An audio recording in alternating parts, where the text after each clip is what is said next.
Now, there will be 4 more teams looking for head coaches in the very near future. That's because on this past Wednesday, NBA Commissioner David Stern announced that the Board of Governors had voted to add 4 new franchises to the league by the 1989-90 season. The expansion committee originally recommended 3 cities, with Miami and Orlando battling for the final franchise. In Miami, city officials were just as happy, though a bit more subdued, but the competitive juices were already flowing. The first thing I ask is when are we going to play Orlando, because they're going to beat them. In the early 1980s, Miami was a very different city than it is today. It was a city in transition, looking to restore its reputation and reinvent itself. But if you lived here and were a sports fan, your local options were limited. Miami was a one-sport town. It was all about the Dolphins. I mean, and that was the only team that was here. The buzz had started several times about bringing an NBA franchise. And my serious concern for South Florida having only one sport, I thought the market was much too great to only have football. The biggest problem we had in Miami to get an arena done was that no one ever thought it would get done. We had 30 years of failures in this town, no arenas, no franchises, half-baked schemes. And just when we were ready to cross the finish line each time, there would always be a new problem cropping up. And all of this came together somehow in a magical way. The excitement has caught on in Miami. People are really very interested in the Miami Heat. So basketball is definitely in Miami to stay. Something big was happening in Miami, something big in terms of the revitalization of the city. On August 4th, 1986, ground was broken for the Miami Arena in the heart of Overtown. With the guarantee of an NBA team, the building of the arena downtown would come to fruition. It's real now. They're building something, and you know, it's the old "if they build it, they will come" kind of thing. You finally felt, okay, there's an arena. Yeah, the redevelopment of the city and having the Heat come down there, I mean, and being the city makes it really special. With an arena finally built and fans on board, a contest was then held for a team name and logo. Manatees, tropicals, tornadoes, a heat wave. I can remember being as an intern, there being a ton of entries about the logo. Basketball with sunglasses, seemed to be the biggest thing. But I remember walking into Ted's office with the 2 managing partners, and Ted looked at the assortment of logos and he said, that's the one. And he picked the logo that is the current logo. We would like to get a couple of men who were veterans, who were exceptional people. They also brought in Ron Rothstein as the franchise's first head coach. The only thing I can say is I'm thrilled. I'm excited. I'm glad to be here. And I can't wait to get to work. June 23rd, 1988, the NBA expansion draft. This is where the Heat get their first players, selecting from other NBA rosters. Just 5 days later, the Heat participated in their first ever NBA college draft held in New York City. Back in Miami, fans had reason to celebrate at the Heat's very first draft party. The draft party in downtown Miami was spectacular. Then we had at least 4,000, 5,000 people. I remember the fire marshals going crazy. In the draft, and they're first in the NBA, the Miami Heat select Ron 𝐓𝐿𝐼 from Syracuse University.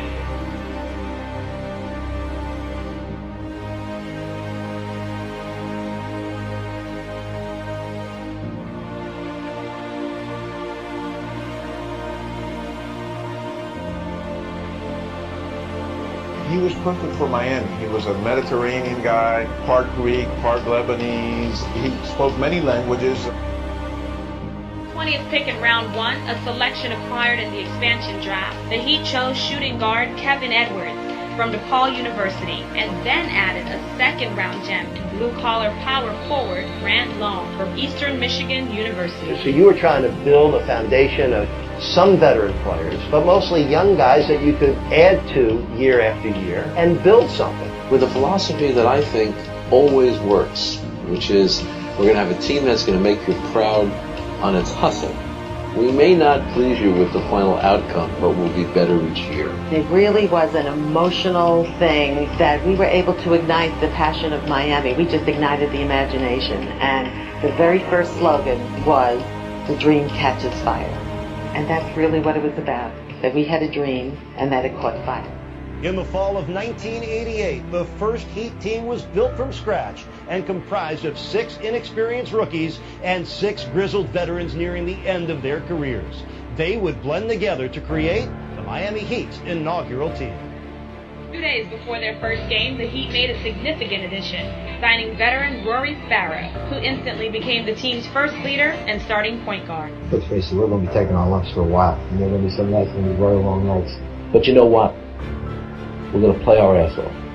We're going to do the best we possibly can. We're going to be prepared.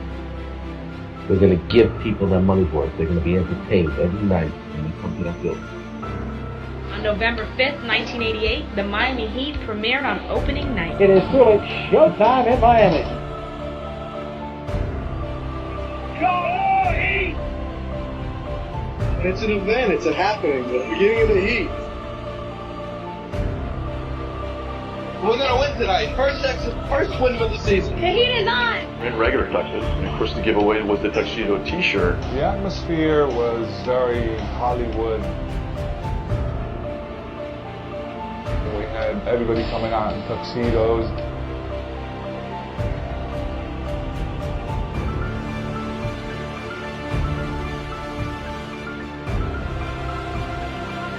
While the fans enjoyed the opening night extravaganza, the young Heat suffered through the pregame butterflies as Coach Rothstein gathered the troops for his final pep talk.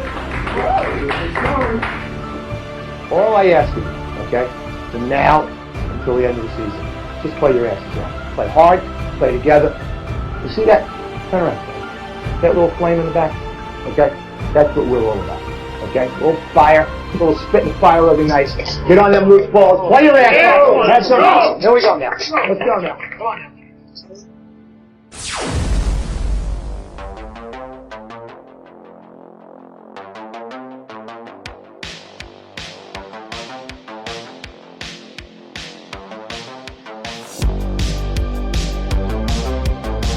Rory Sparrow made the first basket in Heat history.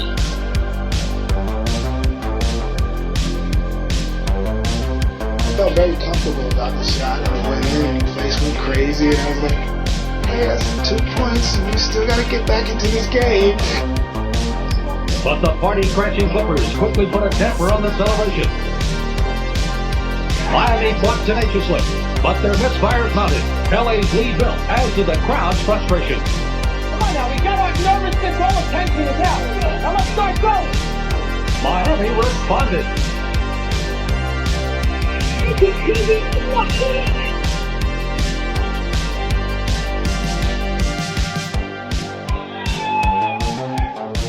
But their run was short-lived. Time and again, Heat turnovers were converted into easy Clipper baskets. Where's our reference? Huh? Where's our reference? You sleepwalking through there, you're not executing. I can't run for you. If anything you should be able to do is run up and down the court. Now, come on. Miami once again responded with their hearts, but the Clippers staved off the lead run. The team kept competing, but unfortunately, it wasn't enough. The Heat lost its first game. The Miami Heat didn't even show up against the Los Angeles Clippers. This is one game. You got 81 more. Understand? You have 81 more games. Okay? Keep your heads up. Understand that you have to come back and go to work. And we have to continue to work to get better. Let's get up here. Come on. Everybody up here. I think the ownership group at the time knew that the team was going to take a while to develop, and we needed to be an entertainment avenue. We were always stretching our imaginations, that nothing was impossible. Winning games was another story. Rothstein's Heat played hard but went unrewarded. 17 games played, 17 games lost. No one could foresee how much worse it would get before it would get better. The Heat staggered through the first month of the season. Cruel and difficult introduction to life in the NBA, and it left many people wondering just when this expansion team would earn its first win. On the for with a long pass for Sanders, intercepted by Sparrow, comes right out of his shoe, and the ball goes out of bounds. Even the veterans marveled at the depths of their difficulties. Until you've lived through what we've lived through this year, you really can't prepare yourself. I'm sure you want. The frustration starts building because you're right there. You're not getting blown out. You're working hard. You're matching up. Just a couple of mistakes here and there could turn the game.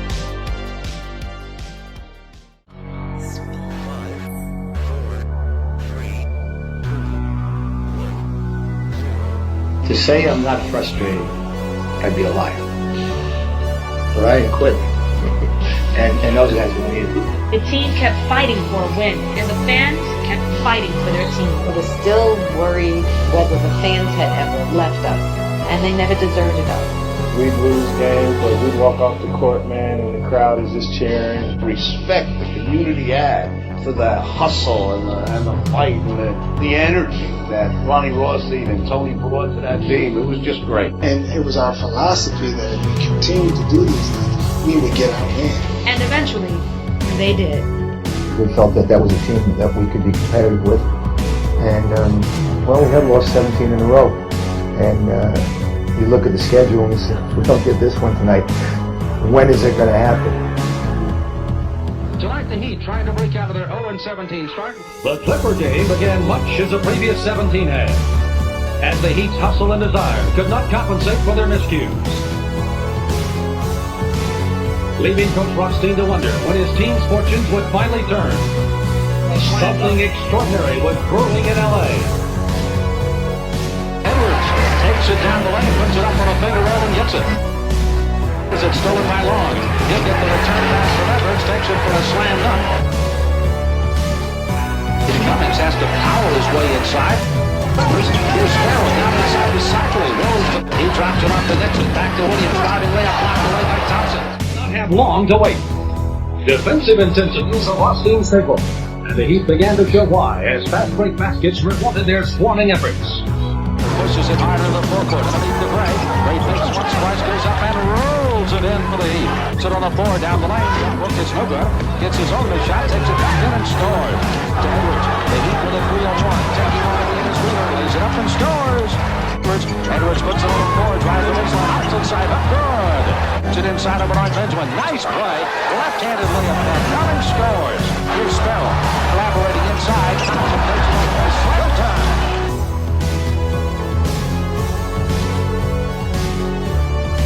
Inside again, here's Silk Gray in the crowd, dishes it up beneath the pad. The pad with a turnaround jump hook is good. To Edwards, baseline left.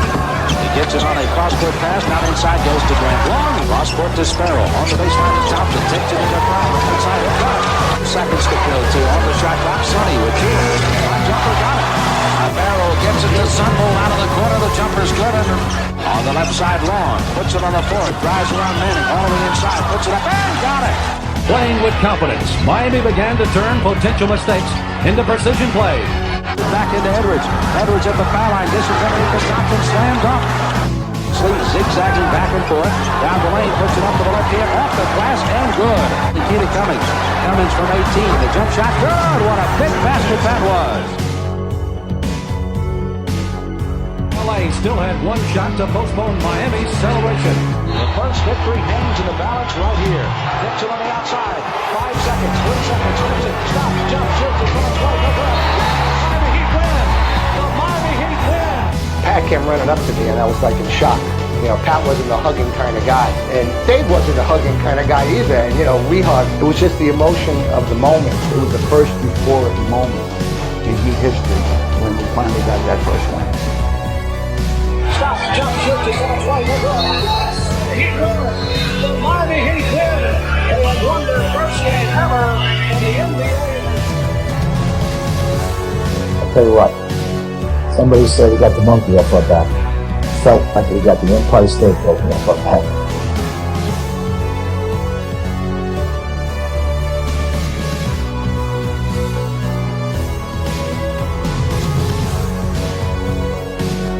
Those first Heat fans fell in love with their team, regardless of their record, and displayed their support night in